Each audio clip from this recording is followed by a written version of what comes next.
How's it going, everybody? So really quick, I had started recording this video without actually talking into my microphone, and I only realized it like halfway through the intro. So I'm going to leave that part up because it recorded so perfectly, but just bear with me because the sound might be a little bit low. I apologize. How's it going, everybody? So in this video, I'm going to be discussing some solutions to one of my subscribers' problems that he messaged me about. So I'm going to keep this person anonymous, but I'm going to be discussing some of the problems that he messaged me telling me that he has. And hopefully this video will be informative and helpful, obviously to him, but also to anybody else who might be dealing with similar issues. So the message, the DM starts, and by the way, if anybody has questions for me, the best way to get me to make a video about it is to send me a DM on Instagram at Coach Wolfgang VL. So he says, "Hey man, hope you're well. Just want to say thank you. My health is restored. All thanks to your YouTube channel." And then he sent me a before and after picture where I think the first picture he looks really malnourished and not very happy, and in the second picture he looks nourished and happy. So I'm going to take that as a successful progress picture. Then he says, "Sadly, I have a new problem." Okay, so basically this guy was bedridden for 10 years, he says, and couldn't move, couldn't work, couldn't get up out of his bed.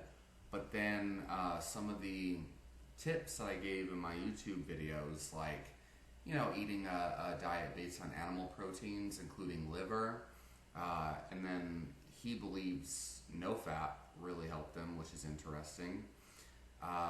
Miraculously took him from being bedridden for 10 years and being on disability to all of a sudden being able to get out of bed and start working again. So that's pretty phenomenal, actually.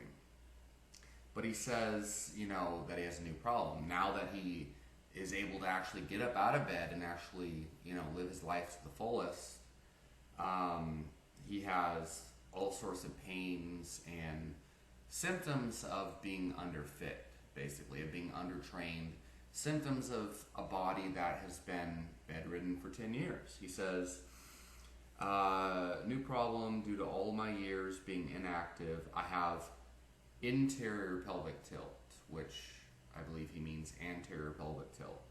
So he's working on correcting his anterior pelvic tilt. He says he's been bedbound for like 10 years on and off, so starting to exercise is extreme for his body. So I sent him a voice clip explaining that anterior pelvic tilt is mostly meaningless and irrelevant to his problems. And instead of focusing on anterior pelvic tilt, he needs to focus on his actual symptoms that he's basically assuming are caused by anterior pelvic tilt, and addressing those symptoms directly. Because basically anterior pelvic tilt is a diagnosis or a label. Oh shit, I just noticed I wasn't even talking to my microphone this entire time. Fuck. Okay, everybody. Now that we got my microphone out of the way, or in the way, I guess, we will continue. So, basically, anterior pelvic tilt is a label that people diagnose themselves with, or usually, like, you'll have like a fitness professional or even a physiotherapist, and they will tell you that you have upper cross syndrome or anterior pelvic tilt. They'll give you this diagnosis, and then they'll give you a bunch of special exercises to correct your muscular imbalances. And in reality, like, that whole paradigm is mostly ineffective, and it's usually a lot simpler. There's simpler solutions and simpler explanations behind the symptoms that you're experiencing. And almost always, these whole muscular imbalance type solutions and diagnosis, they completely miss the mark. And this is coming from somebody who used to actually believe in them, somebody who was flat-footed most of my life and blah, blah, blah. I spent way too much time worrying about that and got nowhere. And then when I stopped worrying about it and focused on the things that matter, which would be like, oh, well, what is the reason why I even care in the first place? Do I have pain? Do I have stiffness? Am I losing power? Whatever. And then addressing the pain and the symptoms and stuff head on. It's a lot like the diagnosis of adrenal fatigue or something like candida, especially if you're not actually you don't have actual blood tests to confirm such a thing. You'll be looking for solutions and videos on adrenal fatigue or candida or anterior pelvic tilt, and you'll find all sorts of crazy treatments and remedies and exercises and things to do. And you'll notice for years you're looking for the solution and trying all these things and you don't get anywhere. And that happens to a lot of people. And that's, one of the reasons why this person actually was able to start moving and working again after being disabled for so long, because he tuned into my information and I'm like, hey, it could be a nutrient deficiency, which is what I think it actually was, right? Focus on eating healthy and being healthy. Actual health, not like this whole idea of eating salads and crap to get healthy. And look, voila, you're healthy now. Anyway, so he says he was quoted about $1,200 to fix his anterior pelvic tilt, which I think is just crazy. This is why my National Academy of Sports Medicine personal training certification had a lot of information on anterior pelvic tilt and upper cross syndrome. That was a huge part of my certification process, but I've already been there and done that and studied the best experts in the field and the science behind it. And I know now in practice and in theory, it's barking up the wrong tree. Obviously, if he would have paid $1,200 to fix his anterior pelvic tilt, which is a diagnosis that doesn't even actually exist, it's not an actual pathology, it's not an actual health problem, that would have been such a waste of money and time. And he would have maybe became better, because what they're going to prescribe for anterior pelvic tilt is basically low-grade strength exercises on smaller muscles, like the stabilizing muscles and stuff. Basically, side planks, forward planks, glute bridges, stuff like that is generally what they recommend. I see it all the time. And it's like, did you really need to pay someone $1,200 for that? Those exercises sometimes help people, but usually don't. And if they do help, it's kind of like a transient help. It kind of helps, but not really so much. It leads people to believe they're just broken for the rest of their life, because it doesn't really fix the actual problem head on. Usually it works not because of muscular imbalance is being fixed, physiotherapy for such a thing. It's usually because they're getting the low-grade strength exercises that they need to get their body to slowly adapt and become stronger. It's not because of fixing muscular imbalances and the overcomplication of physiotherapy that they inflict on people's minds. It's really, really bad. So he said, yeah, I was quoted $1,200 for fixing this pathology. It doesn't even exist. And I declined due to your stories about muscular imbalances and stuff like that. Because on my Instagram, I always repost memes and stuff from physiotherapists who push this body is broken, therefore I must fix it type of issue. People will say, oh, if you sit a lot, you're killing your spine and crap like that. It's like, no, human beings have had worse posture sitting for millennia. And, we actually evolved sitting. There's a whole book on it by a anthropologist named Daniel Lieberman.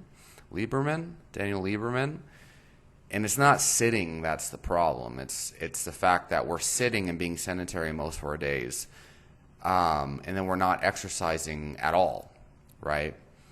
And I can attest to this because I've rehabbed successfully multiple people who have done everything from they torn their ACL. I have one client who tore his ACL and he had his femur completely split in half.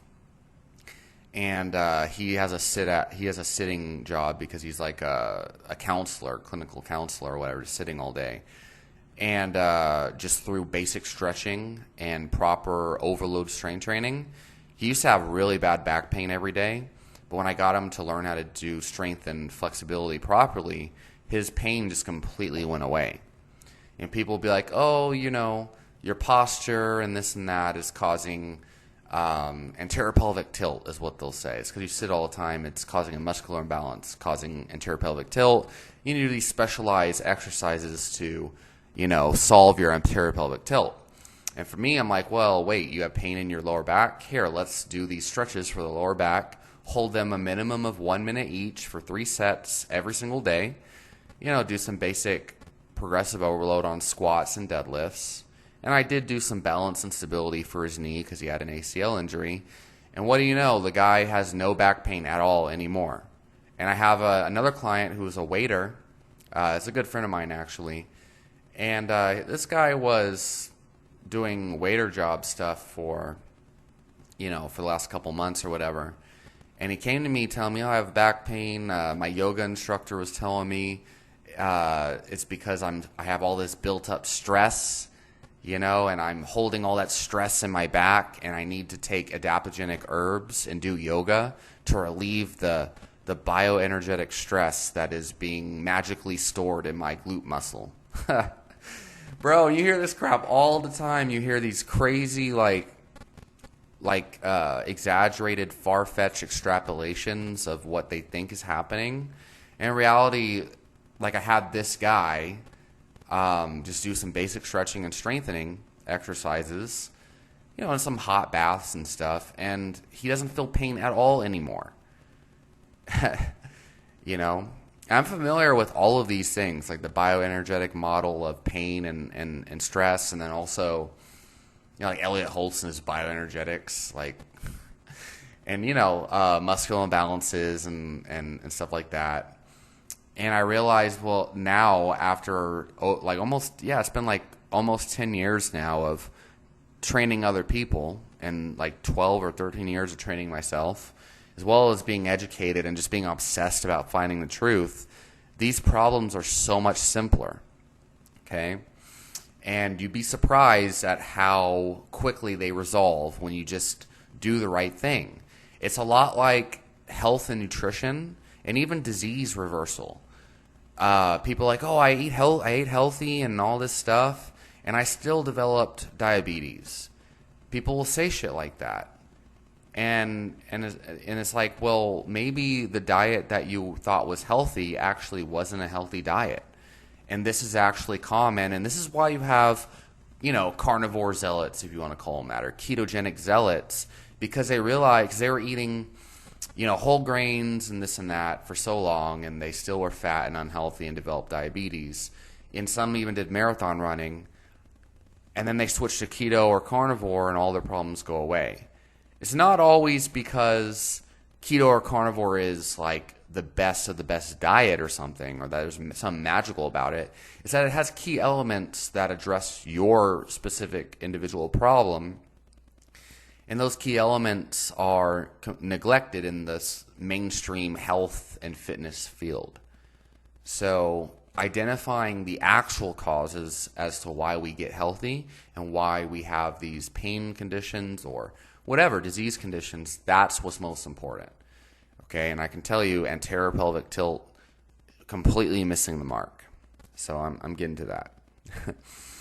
So yeah, he said he declined the $1,200 sessions for anterior pelvic tilt because he saw the enlightened stories of mine, just memes making fun of people like that, professionals like that who scam people and don't even realize it. And he said, and then he told me he has a gift for me. My knowledge is next level, wants to send me a gift.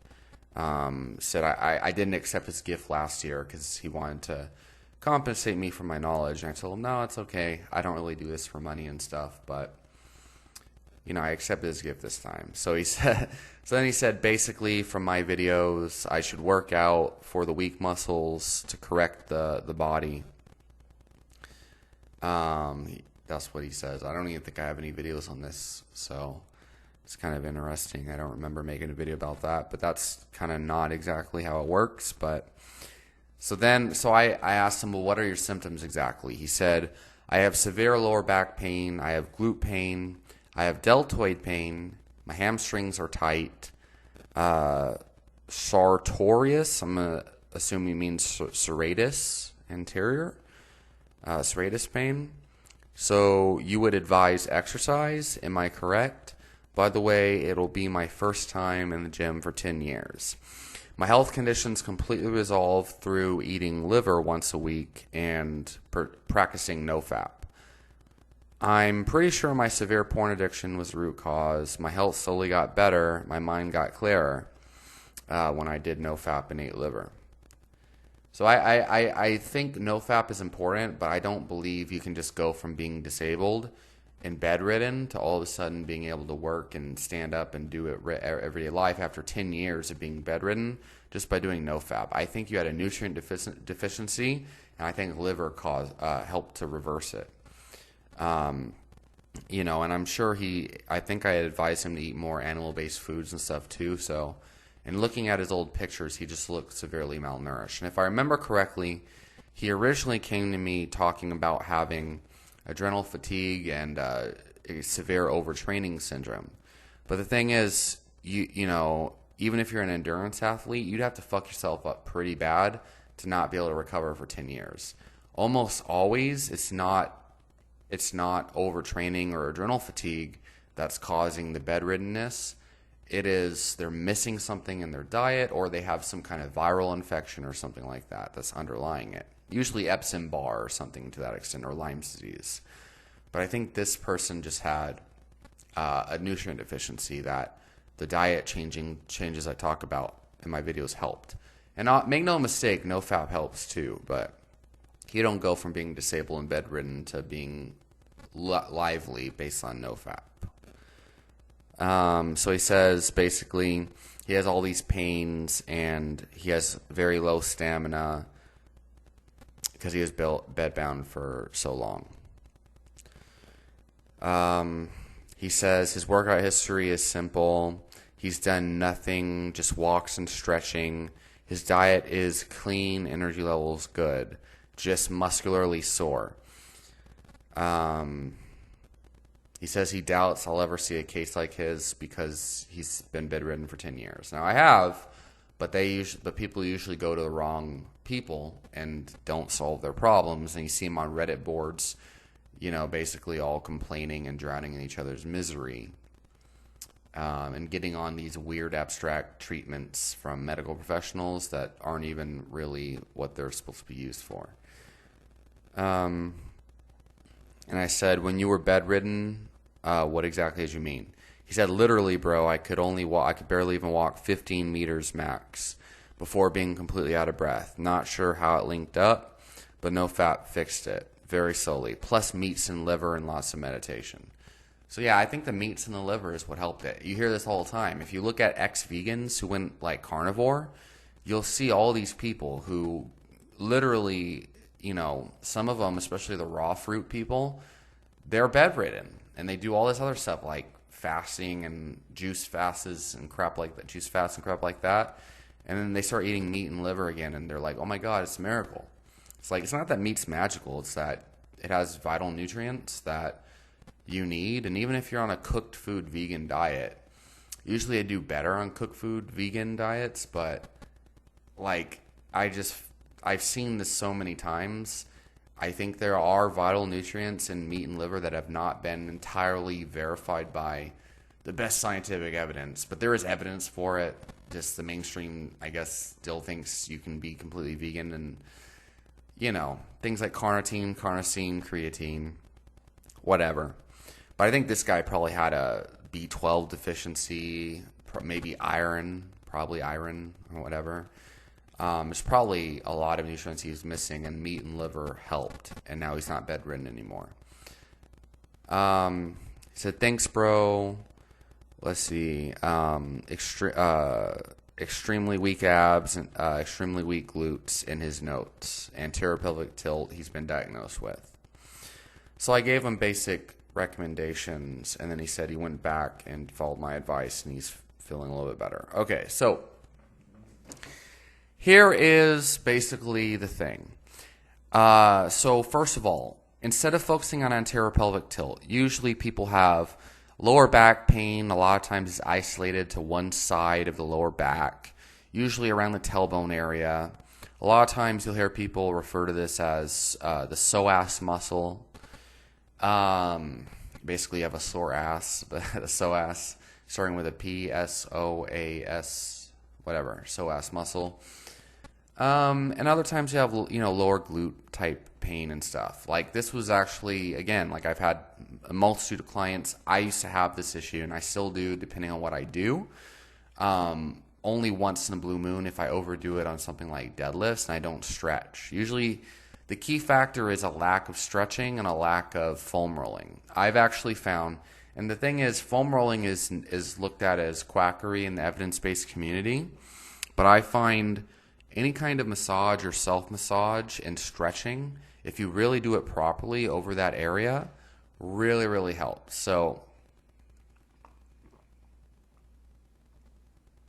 my recommendation for the pain in the glute and the lower back and stuff like that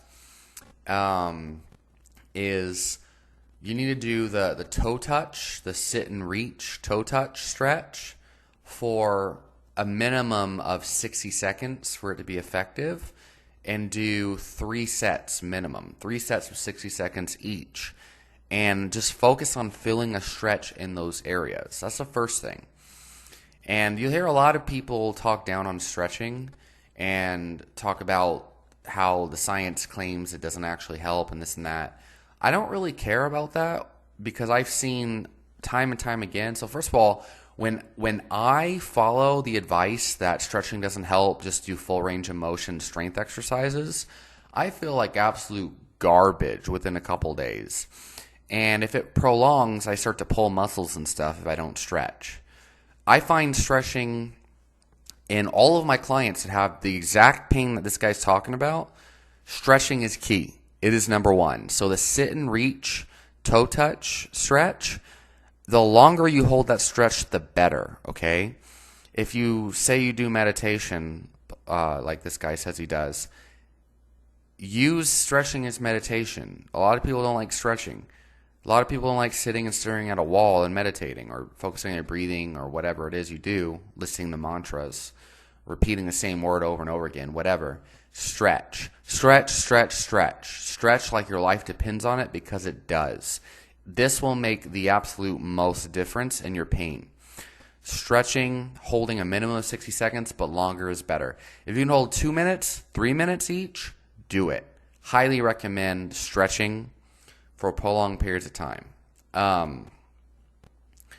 Let's see. So stretching, what else? So the sit and reach toe touch is good.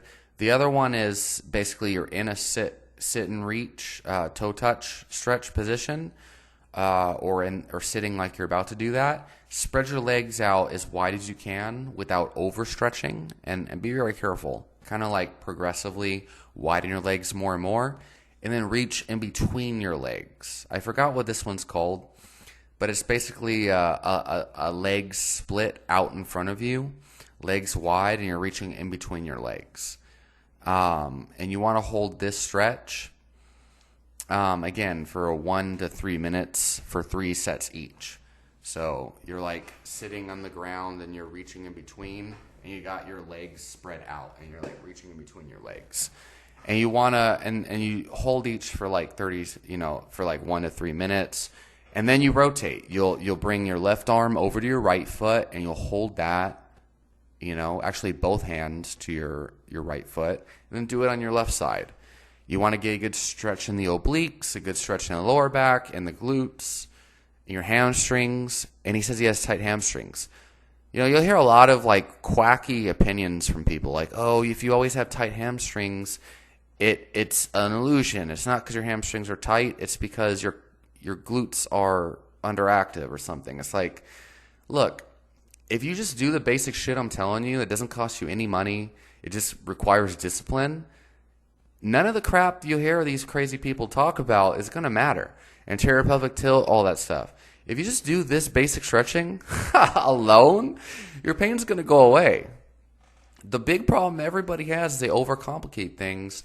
And a lot of that is because of gimmicks, they over science, over extrapolate crap, over explain, overthink it to sell products, okay?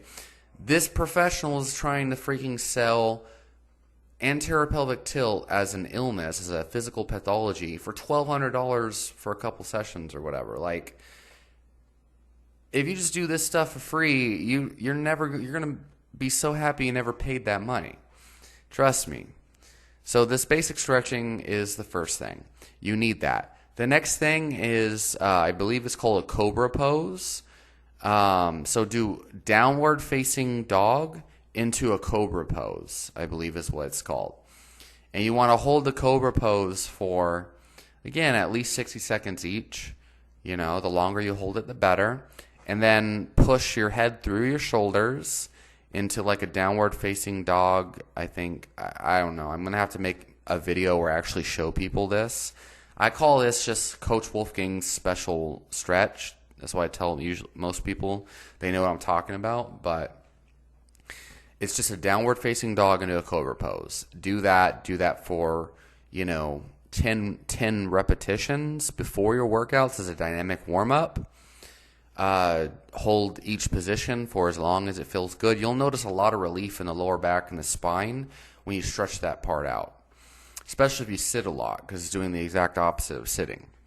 That is key, in my opinion. Another thing, you want to stretch the external glutes, the glute medial glute, the external hips, etc. You do this by, I don't even know what the pose is called. I really should have looked it up before I made this video. This is all off the cuff. But basically, you put your leg up like this and put your right heel to your left hip, and then you put it down on the ground, and you need to reach over it like that. Okay, you should feel a nice stretch all up in the side, in the external side of your hip and in your glute. Again, hold it for 1 minute to 3 minutes each, and just try to experiment with that stretch. I don't even know what it's called, damn it, but I do it all the time and have been for years. And try different positions of your torso and your leg and stuff. Be very careful because you don't want to pull something on accident.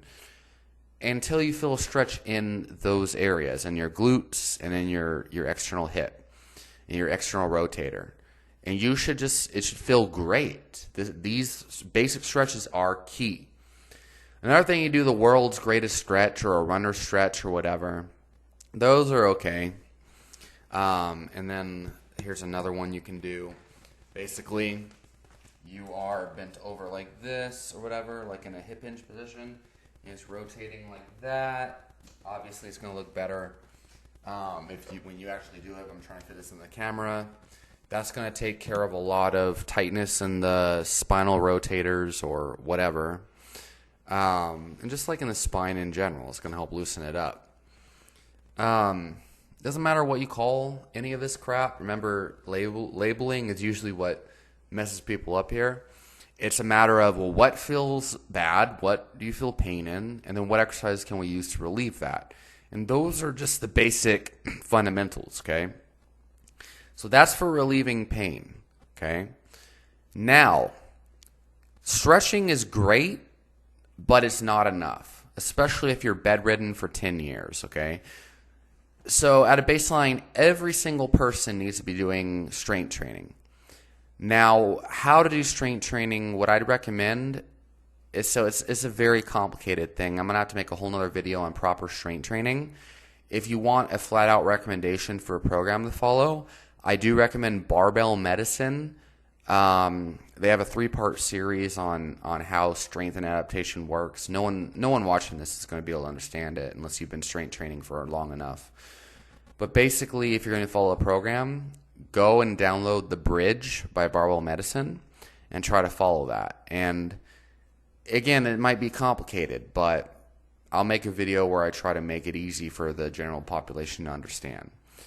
But for this case in particular, being bedridden for 10 years, you need to do strength training because you're probably experienced plenty of muscular atrophy, and with that loss of bone mass, which I'd recommend a collagen or a gelatin supplement, in addition to maybe some bone meal, or if you can tolerate dairy, then some form of calcium, because you probably lost a bit of bone and muscle mass and connective tissue strength and stuff like that for being out for 10 years. Which, by the way, the underlying cause of this guy's pain and stuff like that is being bedridden for 10 years. Your body is literally undertrained. It's like it's so used to like being, it's weak. It's extremely weak. It has had no stress to adapt to for so long. Now it's a miracle that he could even stand and work now. But now it's like you're going to have these pains and stuff because your body has lacked the stress to adapt. It needs to get stronger now so it could adapt to the demands of living. Okay, and a lot of people who are tired or experience pain and stuff, they need strength training and stretching is what they need. So all the tightness, again, from just laying in one position for most of the time for 10 years, that's a contributor. But then another contributor is just being weak. Your muscles are underdeveloped. You're going to have pain. You're going to have strains. You need to get your body to adapt. So how do we do this after 10 years of being bedridden? A progressive strength training program that starts very, very slow. We need to use rate of perceived exertion scale. So you want to be doing free weight exercises through a full range of motion, okay? Full range of motion, and just the basic movement patterns at first. You don't want too many different exercises, too much volume. You want to be doing sets of 5 to 8. I recommend sets of 5 reps, okay? Mark Rippetoe style. 5 reps, okay? Because we want to train basic strength, muscle, and bone adaptations, okay? Sets of 5 reps, and you want to be doing a rate of perceived exertion of 6 when you first start out. That means you could probably do 4, maybe 8 reps, okay? More. After you're done with that 5th rep, you should still feel pretty fresh. When you're just starting after being bedridden, it's way better to do something and underdo it than to do something and overdo it. And it's better to underdo something than to not do anything at all. Because especially if you've been bedridden with no physical stress for so long, believe me, it doesn't matter if you're going light. Your body's going to make adaptations, whether it's light or not, okay? You can make adaptations for a couple weeks to a couple months training at an RPE of 6, okay? Again, meaning you do 4 to 8 reps more after that 5th rep, after that last rep. You can make adaptations for a while. And the key is you don't want to injure yourself. You don't want to train harder than you need to, okay? So using the RPE scale is important. So even if it's just the barbell, you take a 45-pound barbell, you squat that for a set of 5. If that is all you can do, that's fine, okay? Do that. And keep doing that until it feels easy. After the barbell feels easy, or whatever weight you're doing for RPE of 6, make sure it's all the way down. On a squat, I'm thinking of. Then add a little bit of weight. Now the key is train at the right rate of perceived exertion all the time. Never exceed an RPE of 8, especially if you've been bedridden, okay? There's no need to go beyond RPE 8, okay? You can train from an RPE of 6 to 8 year-round and experience strength gains, okay? As long as you are training at the right intensity, the right frequency, and the right volume, okay?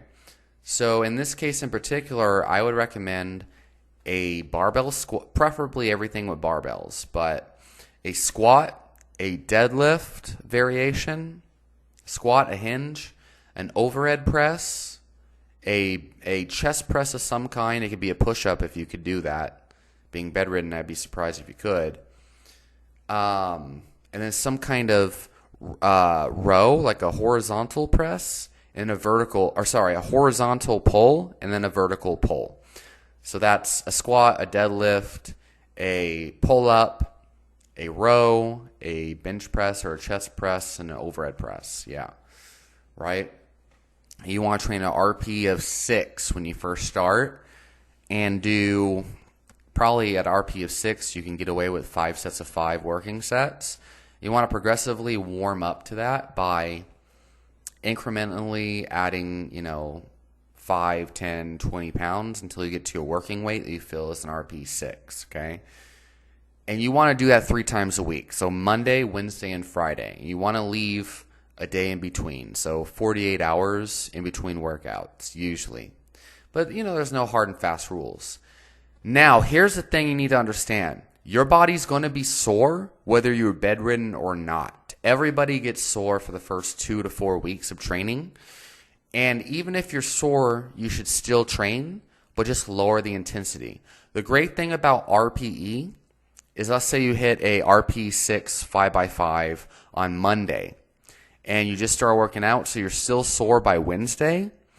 Hey, if you use RPE of 6, you could still train on Wednesday, and it's an RPE system. So it's like, if you're sore, that soreness is going to take into account for RPE. So the key is to keep training consistently even if you're sore, because you may be sore at first, but over time your body's going to adapt to training that frequently. It's called the repeated bout effect.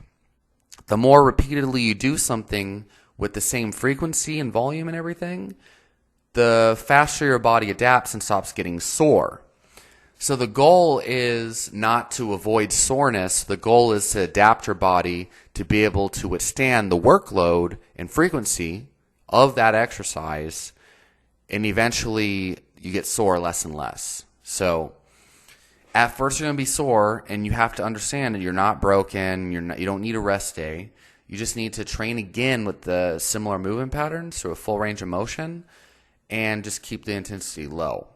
Okay? The thing is, you don't need to train super hard all the time and push your body to its limits to make adaptations. That's actually how injuries and burnout happens. What you need is frequent exposure to these stresses. That's why after 10 years you feel as weak and hurt pain and whatnot as you do, because you had no training stress. So progressively adapt yourself to training stress, just low amounts, those little touches over time, and that's what's going to provide the best results, okay? But the harder you go, the harder the recovery is going to be required. The big mistake even elite level lifters make is they go too hard. And then they're like dead for 14 days or something. You hear people, I can't deadlift more than 14 days because I'm destroyed every time I do it. And it's like, well, you're going too heavy. You're going too hard, okay? When you train more frequently, you'll notice you feel more fresh, and you make faster progress, and you recover faster because you train your body to do so. In the case of being bedridden for so long, this is especially important. It's called work capacity, okay? So we're trying to train your stamina, your ability to recover, your rate of adaptation, your strength, and this is also going to train the strength of your bones, your connective tissue. It's going to make your body stronger. It's everything your body needs, okay? You can do bicep curls, tricep extensions, those things are cool. But train the basic movements using barbells and dumbbells first. Okay, just a very moderate amount of volume. Progressively over time, you add sets, you add reps, you add weight. But never exceed an RPE that is not sustainable or manageable. So keep that rate of perceived exertion within the 6 to 8 range, especially when you first start, especially been bedridden for 10 years, okay? Now, the next part of this is, so you got the stretching, now you got the strength training. And by the way, I recommend pause reps when you first start, especially when you've been bedridden for so long. It's going to build proper form, stability, power out of the hole, and it's really going to improve the tension on your joints and connective tissue so you can strengthen those. Okay? Pause reps. Huge game changer. So next, what you want to do is add some cardio, right? So if you've been bedridden for 10 years, every little bit counts. Walking is fine, okay? Walking is fine. That's a great way to improve your aerobic capacity and also to build your work capacity. If you've been bedridden for 10 years, that means your body's adapted to not moving for 10 years. So now what you do is you add a little bit of walking, just what you can sustain at an RP of 8, and try to progressively increase the amount of time you walk over time. So if right now you can only walk for like 10 minutes without feeling absolutely horrible, just do that. And do that at least twice a week. If you're doing the 3 days a week strength training, try doing as much as you possibly can. But especially if you've been bedridden for 10 years, just do it on your off days. When you're not lifting, again, follow the 3-day program at all costs. Do Tuesday, Wednesday, and then maybe the weekends, right, of just walking. That's more than enough if you've been bedridden for that long. Okay, it's not about the absolute intensity or volume. It's not about, oh, I need to freaking run a couple miles a day or else I'm not training, or I need to lift as hard as I can or else I'm not training. That's not how it's about. It's about what is your body already adapted to, right?